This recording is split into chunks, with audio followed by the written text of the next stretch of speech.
श्रीपञ्चमुखी हनुमत्कवचम्। ॐ श्रीपञ्चवदनायाञ्जनेयाय नमः।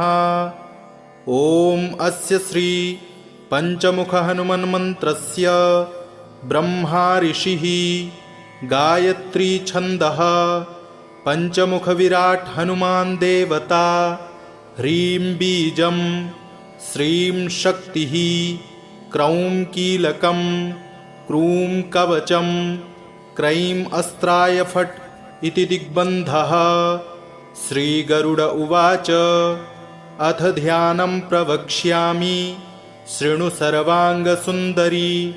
यत्कृतं देवदेवेन ध्यानं हनुमतः प्रियं। पञ्चवक्त्रं महाभीमं त्रिपञ्चनयनैर्युतं, बाहुभिर्दशभिर्युक्तं सर्वकामार्थसिद्धिदं। पूर्वं तु वानरं वक्त्रं कोटिसूर्यसमप्रभं, दंष्ट्राकरालवदनं भ्रुकुटीकुटिलेक्षणम्। अस्यैव दक्षिणं वक्त्रं नारसिंहं महाद्भुतम्, अत्युग्रतेजवपुषं भीषणं भयनाशनम्। पश्चिमं गारुणं वक्त्रं वक्रतुण्डं महाबलं, सर्वनागप्रशमनं विषभूतादिक्रन्तनम्। उत्तरं सौकरं वक्त्रं कृष्णं दीप्तं नभोपमं, पातालसिंहवेताल ज्वररोगादिकृन्तनम्। ऊर्ध्वं हयाननं घोरं दानवान्तकरं परं, येन वक्त्रेण विप्रेन्द्र तारकाख्यं महासुरं। जघान शरणं तत्स्यात् सर्वशत्रुहरं परं, ध्यात्वा पञ्चमुखं रुद्रं हनुमन्तं दयानिधिं। खड्गं त्रिशूलं खड्वाङ्गं पाशमङ्कुशपर्वतं, मुष्टिं कौमोदकीं वृक्षं धारयन्तं कमण्डलुं। भिन्दिपालं ज्ञानमुद्रां दशभिरमुनिपुङ्गवम्, एतान्यायुधजालानि धारयन्तं भजाम्यहं। प्रेतासनोपविष्टं तं सर्वाभरणभूषितं, दिव्यमाल्याम्बरधरं दिव्यगन्धानुलेपनं। सर्वाश्चर्यमयं देवं हनुमद्विश्वतोमुखं, पञ्चास्यमच्युतमनेकविचित्रवर्ण वक्त्रं शशाङ्कशिखरं कपिराजवर्यं। पीताम्बरादिमुकुटैरुपशोभिताङ्गं पिङ्गाक्षमाद्यमनिशं मनसा स्मरामि। मर्कटेशं महोत्साहं सर्वशत्रुहरं परं, शत्रुसंहर मां रक्ष श्रीमन्नापदमुद्धर। ॐ हरिमर्कटमर्कटमन्त्रमिदं परिलिख्यति लिख्यति वामतले। यदि नश्यति नश्यति शत्रुकुलं, यदि मुञ्चति मुञ्चति वामलता। ॐ हरिमर्कटाय स्वाहा। ॐ नमो भगवते पञ्चवदनाय पूर्वकपिमुखाय सकलशत्रुसंहारकाय स्वाहा। ॐ नमो भगवते पञ्चवदनाय दक्षिणमुखाय करालवदनाय नरसिंहाय सकलभूतप्रमथनाय स्वाहा। ॐ नमो भगवते पञ्चवदनाय पश्चिममुखाय गरुडाननाय सकलविषहराय स्वाहा। ॐ नमो भगवते पञ्चवदनायोत्तरमुखायादिवाराहाय सकलसम्पत्कराय स्वाहा। ॐ नमो भगवते पञ्चवदनायोर्ध्वमुखाय हयग्रीवाय सकलजनवशङ्कराय स्वाहा।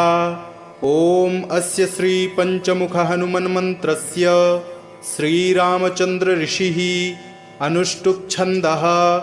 पञ्चमुखवीरहनुमान् देवता हनुमानिति बीजं, वायुपुत्र इति शक्तिः, अंजनासुत इति कीलकं, श्रीरामदूत हनुमत्प्रसाद सिद्ध्यर्थे जपे विनियोगः ऋष्यादिकं विन्यसेत। ॐ अंजनासुताय अंगुष्ठाभ्यां नमः। ॐ रुद्रमूर्तये तर्जनीभ्यां नमः। ॐ वायुपुत्राय मध्यमाभ्यां नमः। ॐ अग्निगर्भाय अनामिकाभ्यां नमः। ॐ रामदूताय कनिष्ठिकाभ्यां नमः। ॐ पंचमुख हनुमते करतलकरपृष्ठाभ्यां नमः इति करन्यासः। ॐ अंजनासुताय हृदयाय नमः। ॐ रुद्रमूर्तये शिरसे स्वाहा। ॐ वायुपुत्राय शिखायै वषट्। ॐ अग्निगर्भाय कवचाय हुम्। ॐ रामदूताय नेत्रत्रयाय वौषट्। ॐ पंचमुख हनुमते अस्त्राय फट्। पंचमुख हनुमते स्वाहा इति दिग्बन्धः। अथ ध्यानम्। वन्दे वानरनारसिंहखगराट् क्रोडाश्ववक्त्रान्वितं दिव्यालङ्करणं त्रिपञ्चनयनं देदीप्यमानं रुचां हस्ताब्जैरसिखेटपुस्तकसुधा कुम्भाङ्कुशाद्रिंहलं खड्वाङ्गं फणिभूरुहं दशभुजं सर्वारिवीरापहम्। अथ मन्त्रः। ॐ रामदूतायाञ्जनेयाय वायुपुत्राय महाबलपराक्रमाय सीतादुःखनिवारणाय लङ्कादहनकारणाय महाबलप्रचण्डाय फाल्गुनसखाय कोलाहलसकलब्रह्माण्डविश्वरूपाय सप्तसमुद्रनिर्लङ्घनाय पिङ्गलनयनायामितविक्रमाय सूर्यबिम्बफलसेवनाय दुष्टनिवारणाय दृष्टिनिरालङ्कृताय सञ्जीविनी सञ्जीविताङ्गद लक्ष्मणमहाकपि सैन्यप्राणदाय दशकण्ठविध्वंसनाय रामेष्टाय महाफाल्गुनसखाय सीतासहित रामवरप्रदाय षट्प्रयोगागम पंचमुख वीरहनुमन्मन्त्रजपे विनियोगः। ॐ हरिमर्कटमर्कटाय बं बं बं बं बं वौषट स्वाहा। ॐ हरिमर्कटमर्कटाय फं फं फं फं फं फट् स्वाहा। ॐ हरिमर्कटमर्कटाय खें खें खें खें खें मारणाय स्वाहा। ॐ हरिमर्कटमर्कटाय लुं लुं लुं लुं लुं आकर्षित सकलसम्पत्कराय स्वाहा। ॐ हरिमर्कटमर्कटाय धन धन धन धन धन शत्रुस्तम्भनाय स्वाहा। ॐ टन टन टन टन टन कूर्ममूर्तये पंचमुखवीरहनुमते परयन्त्र परतन्त्रोच्चाटनाय स्वाहा। ॐ कं खं गं घं गं चं छं जं झं यं टं ठं डं ढं डं तं थं दं धं नं पं फं बं भं मं यं रं लं बं शं शं सं हं क्षं स्वाहा इति दिग्बन्धः। ॐ पूर्वकपिमुखाय पंचमुख हनुमते टं टं टं टं टं सकलशत्रुसंहारणाय स्वाहा। ॐ दक्षिणमुखाय पंचमुख हनुमते करालवदनाय नरसिंहाय ॐ ह्रां ह्रीं ह्रूं ह्रैं ह्रौं ह्रः सकलभूतप्रेत दमनाय स्वाहा। ॐ पश्चिममुखाय गरुडाननाय पंचमुख हनुमते मं मं मं मं मं सकलविषहराय स्वाहा। ॐ उत्तरमुखायादिवराहाय लं लं लं लं लं नृसिंहाय नीलकण्ठमूर्तये पंचमुख हनुमते स्वाहा। ॐ ऊर्ध्वमुखाय हयग्रीवाय रुं रुं रुं रुं रुं रुद्रमूर्तये सकलप्रयोजननिर्वाहकाय स्वाहा। ॐ अञ्जनासुताय वायुपुत्राय महाबलाय सीताशोकनिवारणाय श्रीरामचन्द्रकृपा पादुकाय महावीर्यप्रमथनाय ब्रह्माण्डनाथाय कामदाय पञ्चमुखवीरहनुमते स्वाहा। भूतप्रेतपिशाच ब्रह्मराक्षस शाकिनी डाकिन्यन्तरिक्ष ग्रह परयन्त्र परतन्त्रोच्चाटनाय स्वाहा। सकलप्रयोजननिर्वाहकाय पञ्चमुखवीरहनुमते श्रीरामचन्द्रवरप्रदाय जं जं जं जं जं स्वाहा।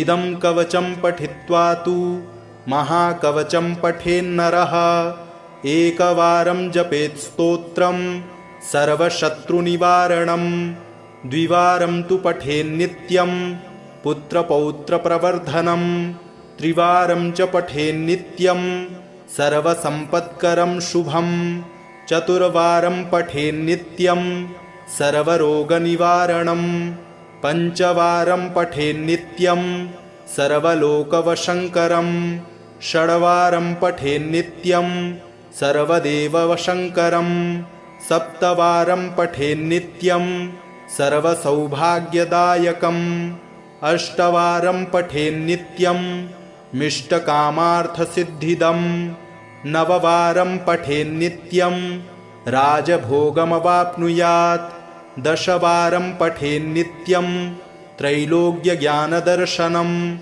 रुद्रावृत्तिं पठेन्नित्यं सर्वसिद्धिर्भवेद्ध्रुवं निर्बलो रोगयुक्तश्च महाव्याध्यादिपीडितः कवचस्मरणेनैव महाबलमवाप्नुयात्। ॐ श्रीपञ्चवदनायाञ्जनेयाय नमः। ॐ अस्य श्री पञ्चमुखहनुमन्मन्त्रस्य ब्रह्मा ऋषिः गायत्री छन्दः पञ्चमुखविराट् हनुमान् देवता ह्रीं बीजं श्रीं शक्तिः क्रौं कीलकं क्रूं कवचं क्रैं अस्त्राय फट् इति दिग्बन्धः।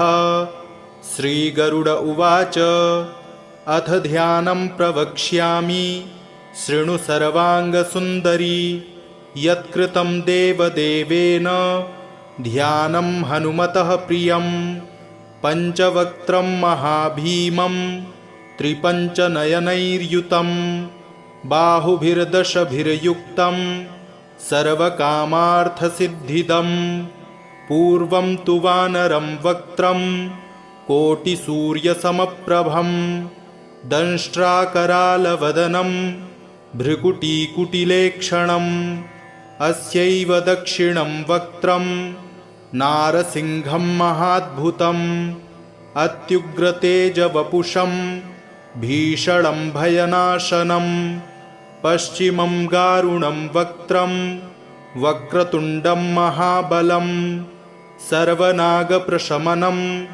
विषभूतादिकृन्तनम् उत्तरं सौकरं वक्त्रं कृष्णं दीप्तं नभोपमं पातालसिंहवेताल ज्वररोगादिकृन्तनम् ऊर्ध्वं हयाननं घोरं दानवान्तकरं परं येन वक्त्रेण विप्रेन्द्र तारकाख्यं महासुरं जघान शरणं तत्स्यात् सर्वशत्रुहरं परं ध्यात्वा पञ्चमुखं रुद्रं हनुमन्तं दयानिधिं खड्गं त्रिशूलं खड्वाङ्गं पाशमङ्कुशपर्वतं मुष्टिं कौमोदकीं वृक्षं धारयन्तं कमण्डलुं भिन्दिपालं ज्ञानमुद्रां दशभिरमुनिपुङ्गवम्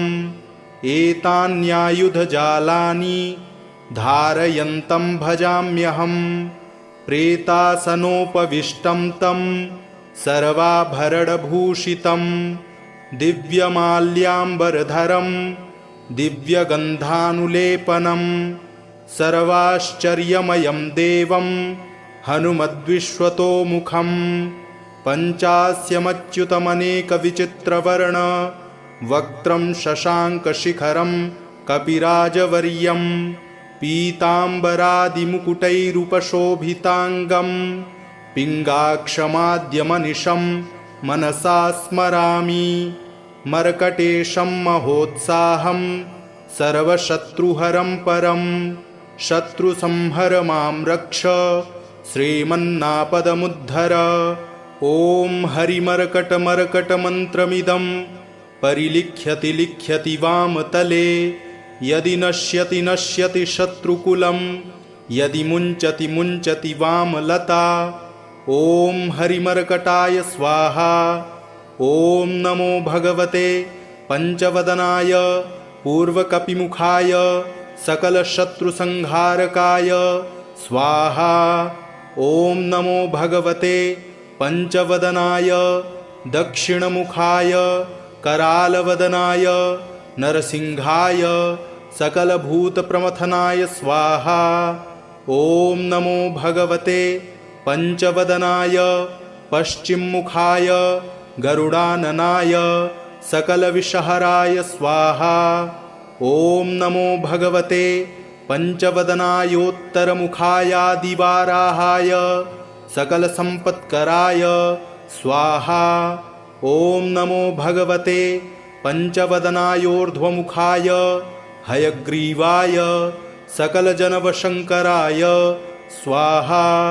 ॐ अस्य श्रीपञ्चमुखहनुमन्मन्त्रस्य श्रीरामचन्द्र ऋषिः अनुष्टुप्छन्दः पञ्चमुखवीरहनुमान् देवता हनुमानिति बीजं वायुपुत्र इति शक्तिः अञ्जनासुत इति कीलकं श्रीरामदूत हनुमत्प्रसादसिद्ध्यर्थे जपे विनियोगः ऋष्यादिकं विन्यसेत। ॐ अञ्जनासुताय अङ्गुष्ठाभ्यां नमः। ॐ रुद्रमूर्तये तर्जनीभ्यां नमः। ॐ वायुपुत्राय मध्यमाभ्यां नमः। ॐ अग्निगर्भाय अनामिकाभ्यां नमः। ॐ रामदूताय कनिष्ठिकाभ्यां नमः। ॐ पञ्चमुखहनुमते करतलकरपृष्ठाभ्यां नमः इति करन्यासः। ॐ अञ्जनासुताय हृदयाय नमः। ॐ रुद्रमूर्तये शिरसे स्वाहा। ॐ वायुपुत्राय शिखायै वषट्। ॐ अग्निगर्भाय कवचाय हुम्। ॐ रामदूताय नेत्रत्रयाय वौषट्। ॐ पञ्चमुखहनुमते अस्त्राय फट्। पञ्चमुखहनुमते स्वाहा इति दिग्बन्धः। अथ ध्यानम्। वन्दे वानरनारसिंहखगराट् क्रोडाश्ववक्त्रान्वितं दिव्यालङ्करणं त्रिपञ्चनयनं देदीप्यमानं रुचां हस्ताब्जैरसिखेटपुस्तकसुधा कुम्भाङ्कुशाद्रिंहलं खड्वाङ्गं फणिभूरुहं दशभुजं सर्वारिवीरापहम्। अथ मन्त्रः। ॐ रामदूतायाञ्जनेयाय वायुपुत्राय महाबलपराक्रमाय सीतादुःखनिवारणाय लङ्कादहनकारणाय महाबलप्रचण्डाय फाल्गुनसखाय कोलाहलसकलब्रह्माण्डविश्वरूपाय सप्तसमुद्रनिर्लङ्घनाय पिङ्गलनयनायामितविक्रमाय सूर्यबिम्बफलसेवनाय दुष्टनिवारणाय दृष्टिनिरालङ्कृताय सञ्जीविनी सञ्जीविताङ्गद लक्ष्मणमहाकपि सैन्यप्राणदाय दशकण्ठविध्वंसनाय रामेष्टाय महाफाल्गुनसखाय सीतासहित रामवरप्रदाय षट्प्रयोगागम पञ्चमुख वीरहनुमन्मन्त्रजपे विनियोगः। ॐ हरिमर्कटमर्कटाय बं बं बं बं बं वौषट स्वाहा। ॐ हरिमर्कटमर्कटाय फं फं फं फं फं फट् स्वाहा। ॐ हरिमर्कटमर्कटाय खें खें खें खें खें मारणाय स्वाहा। ॐ हरिमर्कटमर्कटाय लुं लुं लुं लुं लुं आकर्षित सकलसम्पत्कराय स्वाहा। ॐ हरिमर्कटमर्कटाय धन धन धन धन धन शत्रुस्तंभनाय स्वाहा। ॐ टन टन टन टन टन कूर्ममूर्तये पंचमुखवीरहनुमते परयंत्र परतंत्रोच्चाटनाय स्वाहा। ॐ कं खं गं घं गं चं छं जं झं यं टं ठं डं ढं डं तं थं दं धं नं पं फं बं भं मं यं रं लं बं शं शं सं हं क्षं स्वाहा इति दिग्बन्धः। ॐ पूर्वकपिमुखाय पंचमुखहनुमते टं टं टं टं टं सकलशत्रुसंहारणाय स्वाहा। ॐ दक्षिणमुखाय पंचमुखहनुमते करालवदनाय नरसिंहाय ॐ ह्रां ह्रीं ह्रूं ह्रैं ह्रौं ह्रः सकलभूतप्रेतदमनाय स्वाहा। ॐ पश्चिममुखाय गरुडाननाय पंचमुखहनुमते मं मं मं मं मं सकलविषहराय स्वाहा। ॐ उत्तरमुखायादिवराहाय लं लं लं लं लं नृसिंहाय नीलकण्ठमूर्तये पंचमुखहनुमते स्वाहा। ॐ ऊर्ध्वमुखाय हयग्रीवाय रुं रुं रुं रुं रुं रुद्रमूर्तये सकलप्रयोजननिर्वाहकाय स्वाहा। ॐ अञ्जनासुताय वायुपुत्राय महाबलाय सीताशोकनिवारणाय श्रीरामचन्द्रकृपा पादुकाय महावीर्यप्रमथनाय ब्रह्माण्डनाथाय कामदाय पंचमुखवीरहनुमते स्वाहा। भूतप्रेतपिशाच ब्रह्मराक्षस शाकिनी डाकिन्यन्तरिक्ष ग्रह परयंत्र परतंत्रोच्चाटनाय स्वाहा। सकलप्रयोजननिर्वाहकाय पंचमुखवीरहनुमते श्रीरामचन्द्रवरप्रदाय जं जं जं जं जं स्वाहा। इदं कवचं पठित्वा तु महाकवचं पठेन्नरः एकवारं जपेत् स्तोत्रं सर्वशत्रुनिवारणं द्विवारं तु पठेन्नित्यं पुत्रपौत्रप्रवर्धनं त्रिवारं च पठेन्नित्यं सर्वसम्पत्करं शुभं चतुर्वारं पठेन्नित्यं सर्वरोगनिवारणं पंचवारं पठेन्नित्यं सर्वलोकवशङ्करं षड्वारं पठेन्नित्यं सर्वदेववशङ्करं सप्तवारं पठेन्नित्यं सर्वसौभाग्यदायकम् अष्टवारं पठेन्नित्यं मिष्टकामार्थसिद्धिदं नववारं पठेन्नित्यं राजभोगमवाप्नुयात् दशवारं पठेन्नित्यं त्रैलोक्यज्ञानदर्शनं रुद्रावृत्तिं पठेन्नित्यं सर्वसिद्धिर्भवेद्ध्रुवं निर्बलो रोगयुक्तश्च महाव्याध्यादिपीडितः कवचस्मरणेनैव महाबलमवाप्नुयात्। ॐ श्रीपञ्चवदनायाञ्जनेयाय नमः। ॐ अस्य श्री पंचमुखहनुमन्मन्त्रस्य ब्रह्मा ऋषिः गायत्री छन्दः पंचमुखविराट् हनुमान् देवता ह्रीं बीजं श्रीं शक्तिः क्रौं कीलकं क्रूं कवचं क्रैं अस्त्राय फट् इति दिग्बन्धः। श्रीगरुड उवाच अथ ध्यानं प्रवक्ष्यामि शृणु सर्वाङ्गसुन्दरी। यत्कृतं देवदेवेन ध्यानं हनुमतः प्रियं। पञ्चवक्त्रं महाभीमं त्रिपञ्चनयनैर्युतं बाहुभिर्दशभिर्युक्तं सर्वकामार्थसिद्धिदं। पूर्वं तु वानरं वक्त्रं कोटिसूर्यसमप्रभं दंष्ट्राकरालवदनं भ्रुकुटीकुटिलेक्षणम्। अस्यैव दक्षिणं वक्त्रं नारसिंहं महाद्भुतम् अत्युग्रतेजवपुषं भीषणं भयनाशनं।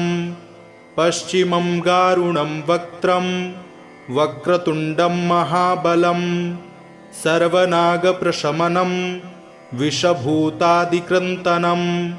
उत्तरं सौकरं वक्त्रं कृष्णं दीप्तं नभोपमं पातालसिंहवेताल ज्वररोगादिकृन्तनम्। ऊर्ध्वं हयाननं घोरं दानवान्तकरं परं येन वक्त्रेण विप्रेन्द्र तारकाख्यं महासुरं। जघान शरणं तत्स्यात् सर्वशत्रुहरं परं ध्यात्वा पञ्चमुखं रुद्रं हनुमन्तं दयानिधिं। खड्गं त्रिशूलं खड्वाङ्गं पाशमङ्कुशपर्वतं मुष्टिं कौमोदकीं वृक्षं धारयन्तं कमण्डलुं। भिन्दिपालं ज्ञानमुद्रां दशभिरमुनिपुङ्गवम् एतान्यायुधजालानि धारयन्तं भजाम्यहं। प्रेतासनोपविष्टं तं सर्वाभरणभूषितं दिव्यमाल्याम्बरधरं दिव्यगन्धानुलेपनं सर्वाश्चर्यमयं देवं हनुमद्विश्वतोमुखं। पञ्चास्यमच्युतमनेकविचित्रवर्ण वक्त्रं शशाङ्कशिखरं कपिराजवर्यं पीताम्बरादिमुकुटैरुपशोभिताङ्गं पिङ्गाक्षमाद्यमनिशं मनसा स्मरामि। मर्कटेशं महोत्साहं सर्वशत्रुहरं परं शत्रुसंहर मां रक्ष श्रीमन्नापदमुद्धर। ॐ हरिमर्कटमर्कटमन्त्रमिदं परिलिख्यति लिख्यति वामतले। यदि नश्यति नश्यति शत्रुकुलं यदि मुञ्चति मुञ्चति वामलता। ॐ हरिमर्कटाय स्वाहा। ॐ नमो भगवते पञ्चवदनाय पूर्वकपिमुखाय सकलशत्रुसंहारकाय स्वाहा। ॐ नमो भगवते पञ्चवदनाय दक्षिणमुखाय करालवदनाय नरसिंहाय सकलभूतप्रमथनाय स्वाहा। ॐ नमो भगवते पञ्चवदनाय पश्चिममुखाय गरुडाननाय सकलविषहराय स्वाहा। ॐ नमो भगवते पञ्चवदनायोत्तरमुखायादिवाराहाय सकलसम्पत्कराय स्वाहा। ॐ नमो भगवते पञ्चवदनायोर्ध्वमुखाय हयग्रीवाय सकलजनवशङ्कराय स्वाहा। ॐ अस्य श्रीपञ्चमुखहनुमन्मन्त्रस्य श्रीरामचन्द्रऋषिः अनुष्टुप्छन्दः। पञ्चमुखवीरहनुमान् देवता हनुमानिति बीजं वायुपुत्र इति शक्तिः अञ्जनासुत इति कीलकं। श्रीरामदूत हनुमत्प्रसादसिद्ध्यर्थे जपे विनियोगः ऋष्यादिकं विन्यसेत। ॐ अञ्जनासुताय अङ्गुष्ठाभ्यां नमः। ॐ रुद्रमूर्तये तर्जनीभ्यां नमः। ॐ वायुपुत्राय मध्यमाभ्यां नमः। ॐ अग्निगर्भाय अनामिकाभ्यां नमः। ॐ रामदूताय कनिष्ठिकाभ्यां नमः। ॐ पंचमुख हनुमते करतलकरपृष्ठाभ्यां नमः इति करन्यासः। ॐ अंजनासुताय हृदयाय नमः। ॐ रुद्रमूर्तये शिरसे स्वाहा। ॐ वायुपुत्राय शिखायै वषट्। ॐ अग्निगर्भाय कवचाय हुं। ॐ रामदूताय नेत्रत्रयाय वौषट्। ॐ पंचमुख हनुमते अस्त्राय फट्। पंचमुख हनुमते स्वाहा इति दिग्बन्धः। अथ ध्यानम्। वन्दे वानरनारसिंहखगराट् क्रोडाश्ववक्त्रान्वितं दिव्यालङ्करणं त्रिपञ्चनयनं देदीप्यमानं रुचां हस्ताब्जैरसिखेटपुस्तकसुधा कुम्भाङ्कुशाद्रिंहलं खड्वाङ्गं फणिभूरुहं दशभुजं सर्वारिवीरापहम्। अथ मन्त्रः। ॐ रामदूतायाञ्जनेयाय वायुपुत्राय महाबलपराक्रमाय सीतादुःखनिवारणाय लङ्कादहनकारणाय महाबलप्रचण्डाय फाल्गुनसखाय कोलाहलसकलब्रह्माण्डविश्वरूपाय सप्तसमुद्रनिर्लङ्घनाय पिङ्गलनयनायामितविक्रमाय सूर्यबिम्बफलसेवनाय दुष्टनिवारणाय दृष्टिनिरालङ्कृताय सञ्जीविनी सञ्जीविताङ्गद लक्ष्मणमहाकपि सैन्यप्राणदाय दशकण्ठविध्वंसनाय रामेष्टाय महाफाल्गुनसखाय सीतासहित रामवरप्रदाय षट्प्रयोगागम पंचमुख वीरहनुमन्मन्त्रजपे विनियोगः। ॐ हरिमर्कटमर्कटाय बं बं बं बं बं वौषट स्वाहा। ॐ हरिमर्कटमर्कटाय फं फं फं फं फं फट् स्वाहा। ॐ हरिमर्कटमर्कटाय खें खें खें खें खें मारणाय स्वाहा। ॐ हरिमर्कटमर्कटाय लुं लुं लुं लुं लुं आकर्षित सकलसम्पत्कराय स्वाहा। ॐ हरिमर्कटमर्कटाय धन धन धन धन धन शत्रुस्तंभनाय स्वाहा। ॐ टन टन टन टन टन कूर्ममूर्तये पंचमुखवीरहनुमते परयंत्र परतंत्रोच्चाटनाय स्वाहा। ॐ कं खं गं घं गं चं छं जं झं यं टं ठं डं ढं डं तं थं दं धं नं पं फं बं भं मं यं रं लं बं शं शं सं हं क्षं स्वाहा इति दिग्बन्धः।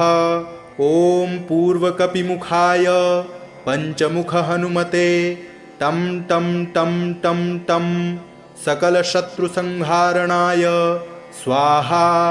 ॐ दक्षिणमुखाय पंचमुख हनुमते करालवदनाय नरसिंहाय ॐ ह्रां ह्रीं ह्रूं ह्रैं ह्रौं ह्रः सकलभूतप्रेत दमनाय स्वाहा। ॐ पश्चिममुखाय गरुडाननाय पंचमुख हनुमते मं मं मं मं मं सकलविषहराय स्वाहा।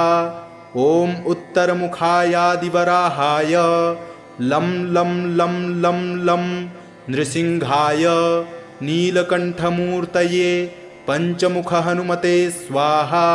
ॐ ऊर्ध्वमुखाय हयग्रीवाय रुं रुं रुं रुं रुं रुद्रमूर्तये सकलप्रयोजननिर्वाहकाय स्वाहा।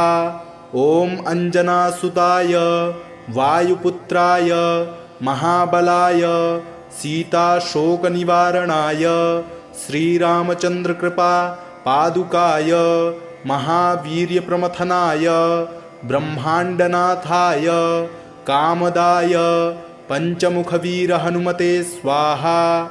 भूतप्रेतपिशाच ब्रह्मराक्षस शाकिनी डाकिन्यन्तरिक्ष ग्रह परयन्त्र परतन्त्रोच्चाटनाय स्वाहा। सकलप्रयोजननिर्वाहकाय पञ्चमुखवीर हनुमते श्रीरामचन्द्रवरप्रदाय जं जं जं जं जं स्वाहा। इदं कवचं पठित्वा तु महाकवचं पठेन्नरः एकवारं जपेत् स्तोत्रं सर्वशत्रुनिवारणं। द्विवारं तु पठेन्नित्यं पुत्रपौत्रप्रवर्धनं। त्रिवारं च पठेन्नित्यं सर्वसम्पत्करं शुभं। चतुर्वारं पठेन्नित्यं सर्वरोगनिवारणं। पञ्चवारं पठेन्नित्यं सर्वलोकवशङ्करं। षड्वारं पठेन्नित्यं सर्वदेववशङ्करं। सप्तवारं पठेन्नित्यं सर्वसौभाग्यदायकम्। अष्टवारं पठेन्नित्यं मिष्टकामार्थसिद्धिदं। नववारं पठेन्नित्यं राजभोगमवाप्नुयात्। दशवारं पठेन्नित्यं त्रैलोक्यज्ञानदर्शनं। रुद्रावृत्तिं पठेन्नित्यं सर्वसिद्धिर्भवेद्ध्रुवं। निर्बलो रोगयुक्तश्च महाव्याध्यादिपीडितः कवचस्मरणेनैव महाबलमवाप्नुयात्। इति श्रीपञ्चमुखी हनुमत्कवचं सम्पूर्णम्।